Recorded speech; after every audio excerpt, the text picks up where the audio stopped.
안녕하세요. 네, 오투미술학원 미드 입시 설명하는 친절한 준서씨입니다. 네, 허성석 원장입니다. 네, 오늘은 수능 후에 이제 최상위권 입시에 대해서 좀 얘기를 해보려고 하는데요. 또 저희 오투미술학원의 최상위권 입시는 저희 원장님이 다 도맡아서 하시잖아요. 네. 그런 최상위권 입시에 대해서 학부모님들이 많이 궁금해 하실 텐데 네, 그 수능 이후에 진행되는 그런 상황에 대해서 좀 간단하게 좀 대화를 했으면 싶은데요.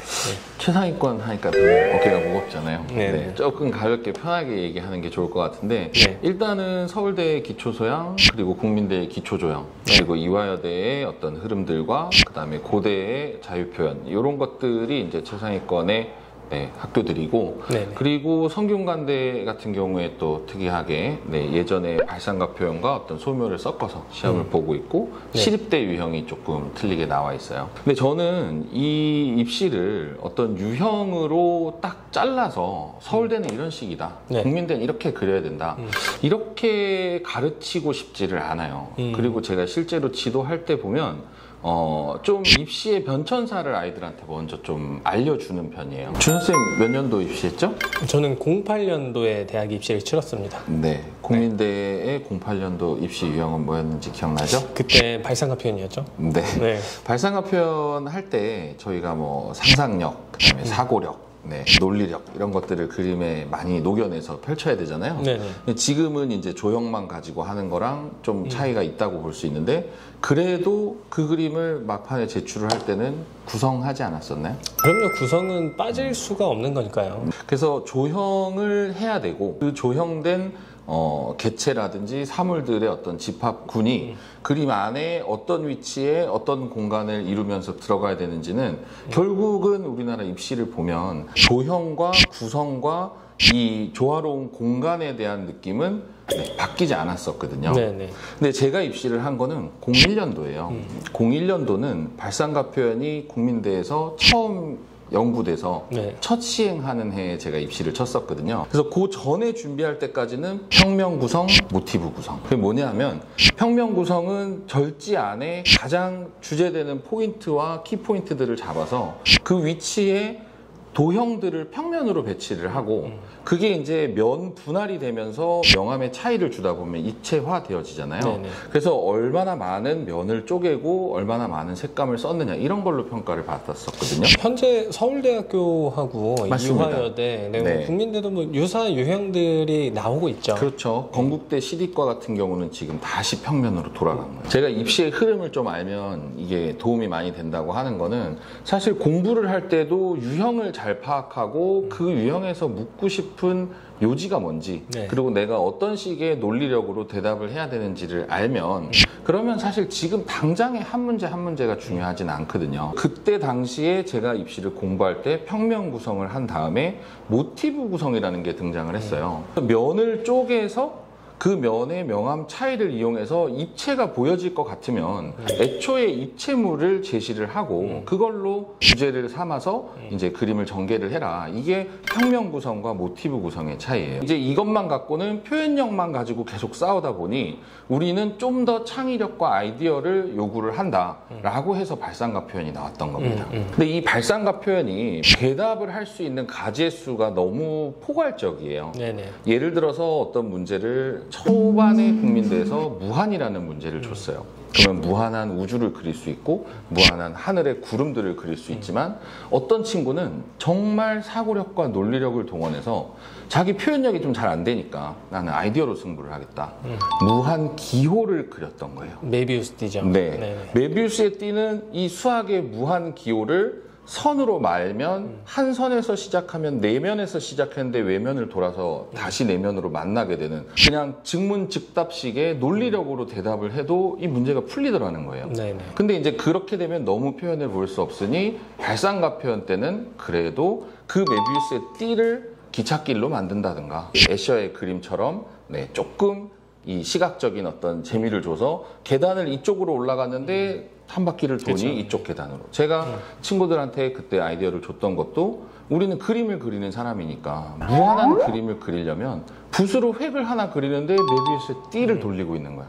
근데 그 페인트 안에 빨간색부터 시작해서 빨주노초 파남보를 돌고 나면 다시 빨간색으로 돌아오는 이런 아이디어들을 전개를 했었는데 그때도 결국은 대답을 할 때 누가 좀 더 조형적 구성력을 갖추고 네. 대답을 했느냐 이런 것들이 굉장히 중요했었거든요. 준서쌤이 입시를 했던 발상가 표현하고 국민대에서 실기대회 때 나오는 문제들이 다른가요? 크게 다른 게 없어요. 결국에는 아이디어라는 거는 학생한테 묻는 그런 생각이라는 거는 무한하지 않고 네, 결국에는 그 시기에 풀 수 있는 문제 안에서 나온다고 보이기 때문에 네, 영역이 그렇게 무한히 넓어지는 느낌은 아니죠. 네. 어떻게 보면 국민대에서 이번에 다시 기초 조형을 꺼내면서 우리는 학생들에게 이런 걸 물어보겠다고 정시 때 제시하는 것과 실기대회 때 학생들이면 이런 정도 자유로운 생각을 해야 된다.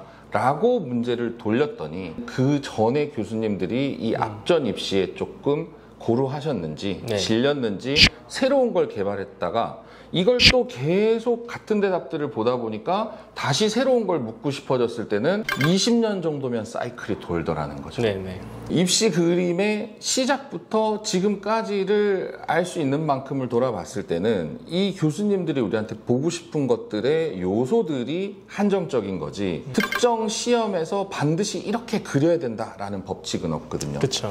그럼 우리나라든 중국이든 일본이든 어떻게 보면 서양에서도 마찬가지로 입시에서 반드시 보여줘야 되는 거는 내가 어떤 사물을 이렇게 똑같이 그릴 수 있다라고 하는 사실적인 표현력이죠. 네, 재현 능력. 맞습니다. 네. 그래서 정밀 묘사가 있고 그 정밀 묘사된 개체들이 여러 개를 모아서 그리면 그걸 정물 소묘라고 하잖아요. 네. 근데 이렇게 되면 어떤 사물을 똑같이 그리는 능력, 그거를 재배치하거나 공간을 바꾸지 않으면 같은 사물을 있는 그대로 옮기는 회화 계열의 어떤 시험 요소들을 보게 되는 것과 같기 때문에 디자인은 달라야 돼 라고 하면서 용준쌤이 말씀하셨던 것처럼 정물대를 없애버린 거예요. 네. 그럼 이 물체들이 어느 순간에는 낙하를 할 거고 어느 순간에는 어디로 튈 거고 그 상황에 대한 연출을 학생에게 맡기고 그 위치들을 포커스를 잡았을 때 그 사물들 간의 관계를 설명하는 게 기초 디자인입니다. 네네. 그러니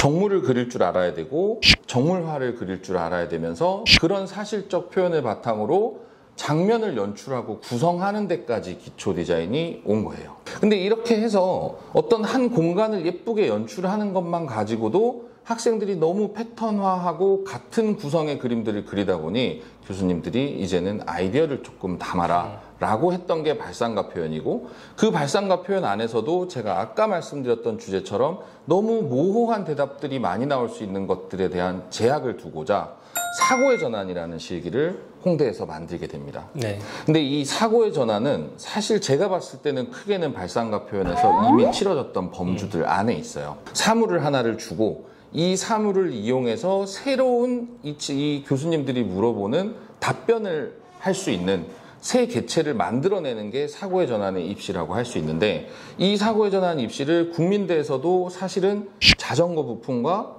그리고 선풍기의 요소를 이용해서 무인도에서 탈출할 수 있는 운송수단을 만들어라. 사마귀와 헤어드라이기와 어떤 요소들을 가지고 뛰는 놈, 나는 놈, 기는 놈을 표현해라. 이런 문제들은 거의 유사하다고 보여지고요.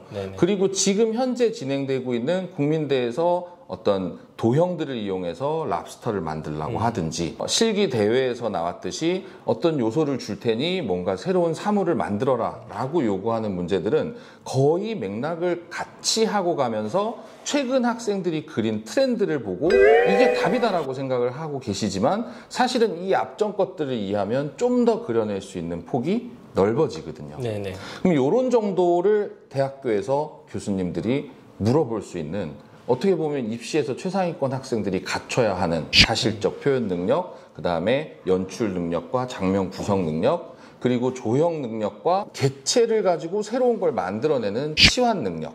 네. 그리고 스토리텔링을 할 수 있는 이런 유형이 지금 얘기를 안 한 것 중에 하나예요. 이건 뭐냐면 고대에서는 그 아주 예전부터 소재를 세 가지를 주고 이 세 가지를 그냥 그리는 게 아니라 구성된 이 개체들끼리의 어떤 연결 스토리를 보여달라고 고대 유형들은 또 뒤에 보여지는 그림들이 그런 그림들이 있는데 고대에서는 스토리텔링을 시켰어. 근데 국민대에서 이번에 실기대회 때 작년에 꼴뚜기가 접근대가 해초인 상추처럼 생긴 네네. 접근대가 해초로 되어 있는 그 공간을 친구들과 자유롭게 수영하는 장면을 그리시오. 혹은 스노우볼 안에 대형 땅콩이 있고 거기에 유영하고 있는 젤리곰들을 그리시오 했던 문제는 네네. 사실 고대 문제와 국민대의 문제가 재료에서의 차이가 있지 크게 틀적인 측면에서는 차이가 없다고 보여지거든요. 네네. 그래서 입시를 어떻게 보면 기초 소양은 이런 것이다, 기초 조형은 이런 것이다. 한 3개년, 5개년 기출 문제를 보는 건 아주 중요하죠.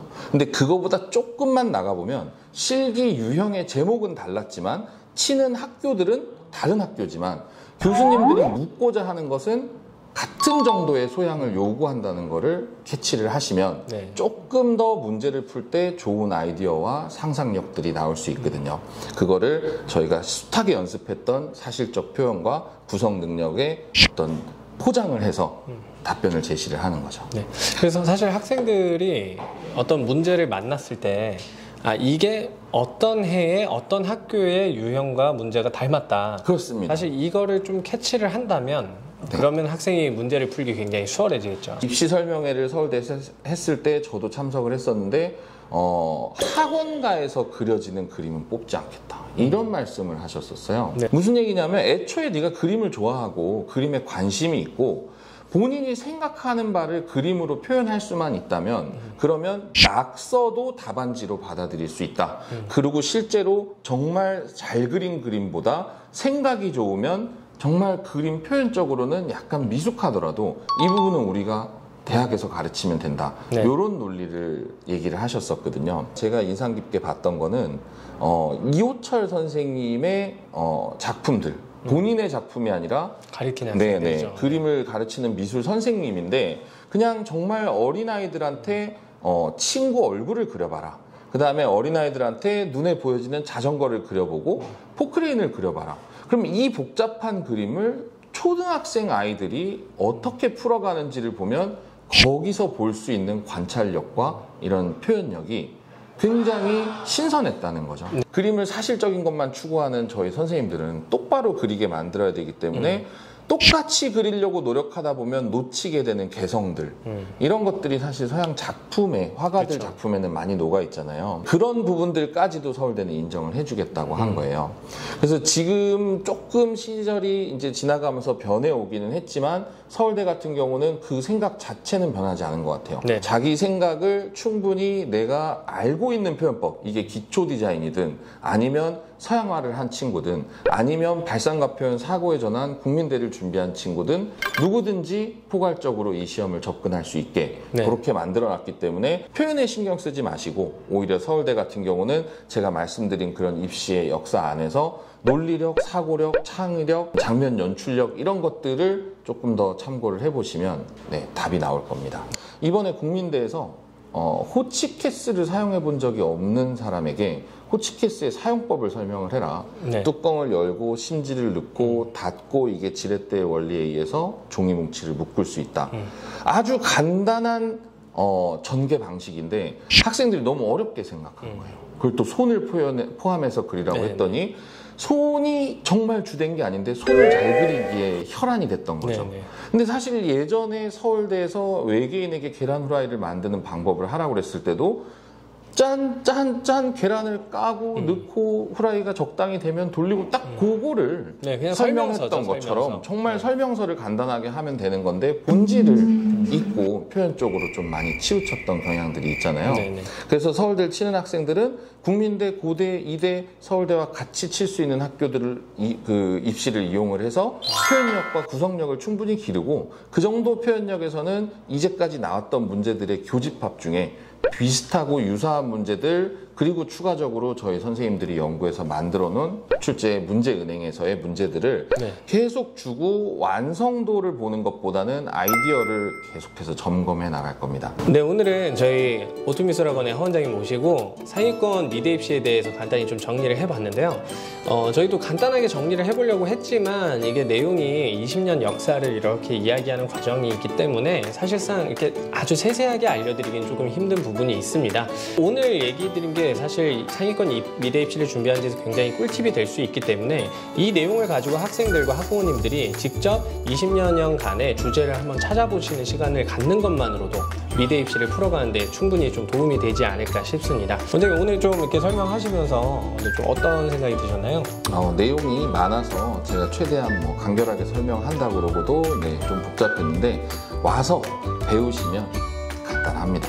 이런 정보와 내용이 필요하시면 언제든지 학원으로 문의를 주시고 그리고 설명을 받아가시길 바라겠습니다. 네, 그러면 이번 영상은 여기에서 마무리하도록 하고요. 네, 다음 영상에서 보다 유익하고 좋은 내용으로 찾아뵙도록 하겠습니다. 구독과 좋아요는 산소입니다.